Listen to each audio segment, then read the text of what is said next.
महरू को जैसे ही उसकी कज़न रافे के बारे में बताती है कि राफे बहुत खुश था और तुम्हारा फ़ोन वो रिसीव नहीं कर रहा, तो महरू को बहुत बुरा लगता है। महरू कहती है कि पहले तो राफे हर वक्त उसे कॉल्स करता रहता था, अब राफे को पता नहीं क्या होता जा रहा है। वो उससे बात करना ही पसंद नहीं करता और जब वो उसे कॉल करती है तो उसकी कॉल रिसीव नहीं करता।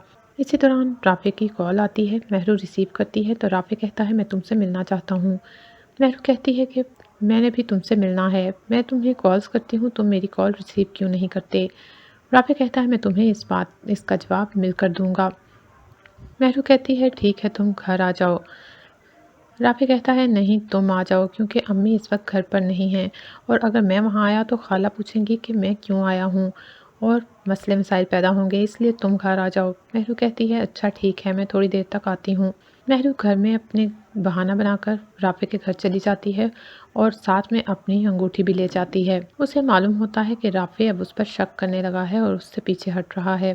वो जब राफे से बात करती है तो राफे उसे कहता है कि तुम्हारे लिए अब बहुत से लोग महंगे महंगे तोहफे लाना शुरू हो गए हैं, इसलिए तुम्हें अब मेरे किसी तोहफे की कोई कदर नहीं रही। मुझे सब कुछ मालूम हो चुका है कि तुम्हारे नज़दीक मेरा तोहफा क्या अहमियत रखता है और तुम किन लोगों के तोहफों की कदर कर रही हो।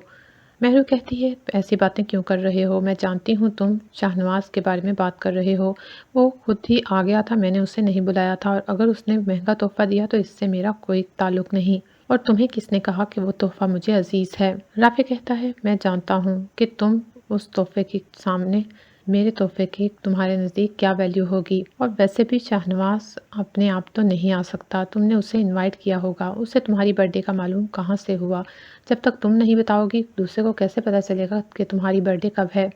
महरू कहती है, राफे तुम मुझ पर इतना शक करते हो तो फिर ये रिश्ता कैसे चल सकता है।